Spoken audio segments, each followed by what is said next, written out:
Hi all. This is our one of our lectures for week 3. I promise I will fix that part of my iCloud if you're seeing that. Um, so we're going to talk about the reading Social Fact and the Great Depressions. And this is going to be kind of fun. So first we're going to talk about Durkheim. You probably talked about Emile Durkheim in your Sociology 101 classes. But he was an incredibly prolific scholar, so there's reason to believe you haven't heard everything. Then we will talk about types of suicides. We'll talk about a few statistics and what this relates to your discussion prompt. So Durkheim, you may know that he studied suicide in order to understand social forces. This was actually one of the very first works he did because remember, he was effectively the first sociologist. He had to prove that there were social forces that impact our human behavior. What he did was he used death certificates. This was in the early 1900s in France. The information on those death certificates were the sex of the individual, using the dichotomy of male v female. He had the religion of the individual. That was categorized as Protestant, Catholic, or Jew. I know that's incredibly uninclusive, but again, this is the 1900s in France. And then they used marital status, married and single. Remember, divorce was not legal at the time in France.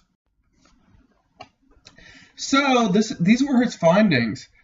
He found that males were more likely to commit suicide. He found that Protestants were more likely to commit suicide. And he found, actually, that is a typo, that should say single. Sorry about that. He found that single people were more likely to commit suicide. So the question is, what do males, what do Protestants, what do single people have in common? Independence is effectively what they have in common. So let's deal with these one at a time. Males in that patriarchal society at the time were highly independent individuals. They were expected to do things all for themselves. Single people, similarly, are highly seen as being independent, seen as being alone in their decisions. And then Protestants, remember the religion of this era. Protestants were expected to be accountable only to themselves and to God. So the Protestant, especially the Protestant that maybe is having a crisis of faith or isn't actually a Protestant, possibly an atheist or an agnostic, is only accountable to themselves. And that lack of accountability can lead to a sense of social loneliness that Durkheim called anomie. And anomie is one of Durkheim's 4 classifications of people that potentially commit suicide. He identified 4 classifications of suicide. Each of these has its own slide.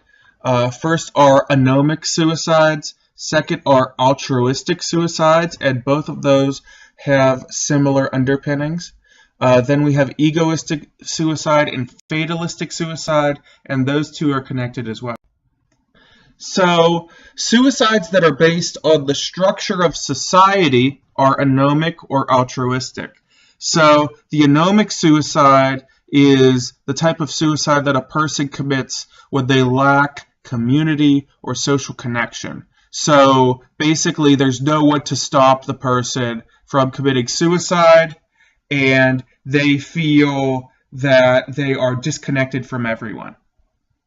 Altruistic suicide then is caused by an intense connection to the community. It's the opposite of anomic suicide. So the individual feels that the community needs them, or somebody needs them to kill themselves. We saw this with the Japanese kamikaze pilots during World War II. And we see this in other wars as well. That's just the most salient cultural knowledge we have. So the kamikaze pilots, they would get revved up to drive their planes into warships, and they did this because they thought they were committing a sacrifice for the greater good of their homeland. Similarly, in our society or other Western-type societies, there is a phenomena of people killing themselves to cash in on life insurance, especially if their family is on hard financial times. Don't do that, first of all. Don't kill yourself. There's reason to live for everyone. But second of all, don't do that because insurance companies investigate that kind of thing, and it usually doesn't work. Yeah, I know, this is a super grim lecture. Sorry about that. So, the third and fourth reasons for committing suicide are egoistic suicide or fatalistic suicide. The egoistic suicide, both of these are based on agency.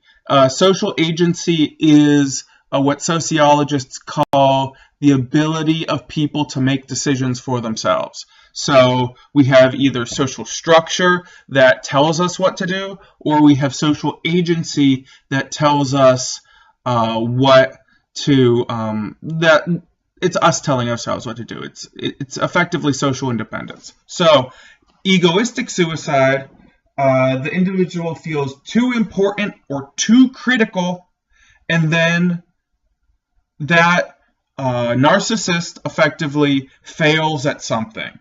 So the businessman that committed suicide during the stock market crash, just prior to the Great Depression, that was an example of egoistic type suicide. Oh, me, this great, most important person, I did this, I'm the most important person there is, I failed, I can't deal with that, I kill myself.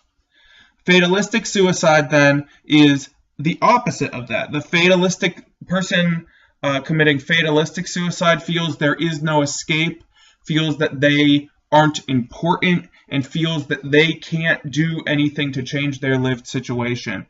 We see this pertaining to our coursework in people that commit suicide in prison and feel they can't do anything for themselves other than kill themselves. In another situation, you could see domestic abuse victims that don't feel that they can escape their partners, sometimes commit fatalistic suicide. And that's especially tragic because those people, you know, they're... Okay, there we have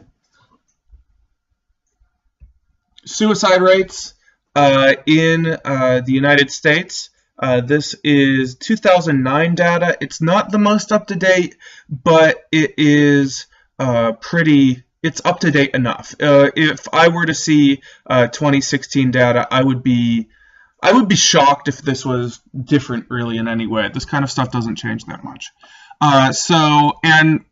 Don't pay too much attention to those percentages because we don't have what those are derived of. It's not saying 18% of males commit suicide.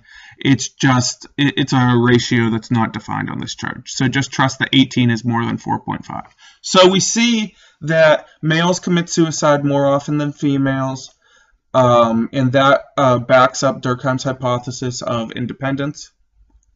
Based on age, we see the 45 to 54-year-old are the person most likely to be committing suicide. That can be tied to children growing up and leaving. That could be tied to divorces that occur during that period. We see 15 to 24-year-olds are the people least likely to commit suicide, and that goes against some of our cultural common sense, if you will, that teenagers are the most likely to commit suicide. But in reality, they're the least likely. We then see that 75 to 84-year-olds and then 85 plus, if you put those together, that group is most likely to commit suicide. So those people may have a dead spouse already. They may, see death as coming up soon, and they kill themselves. When we look down at race, we see white non-Hispanics are the most likely to commit suicide. We see that Hispanics, blacks, and Asians are least likely, pretty much equally across the board, to commit suicide. Those numbers are likely related to the strength of the Hispanic, black, and Asian communities. Generally discriminated against groups tend to have tighter-knit communities, basically to cope with that discrimination. Now, that's not to say that American Indians are not discriminated against. That boost in the suicide rate for them is probably based on the dismal situations of the reservation system and the fact that many reservations are in rural areas as opposed to centers of Hispanic, Black, or Asian communities are in urban areas. And then we compare that disparity to what we see up on the map in the United States. You'll notice that the areas in orange have the highest suicide rates, and those are rural areas, just like those you would see with where reservations would be for American Indians. Similarly with Alaska, very, very rural. Then you look at California, you look at New Jersey, you look at New York, you look at Hawaii. Those are areas with very dense populations. And then if you would look at Texas, and if you would compare suicide rates to population density, you would in all likelihood see much higher suicide rates in urban areas. And then the more rural areas, more toward western Texas, you would see lower rates of suicide. So again, all very interesting stuff. So your discussion prompt is, I want you to draw on the course text, so the reading for this week. I want you to draw on this lecture and other outside academic sources, and that is laid out in the description on Blackboard. And I want you to identify which of Durkheim's types of suicide economic suicide would classify it as, and that is meant that economic in quotes is specifically quoted in your reading. Again, like I said, I want you to draw from course readings and academic sources. And if you have questions on that, please send me an email and see the handout that I'm going to be putting on Blackboard under the essays section. It should be there by the time you are seeing this. So, if you have any questions, please let me know, and we will talk on the discussion prompt.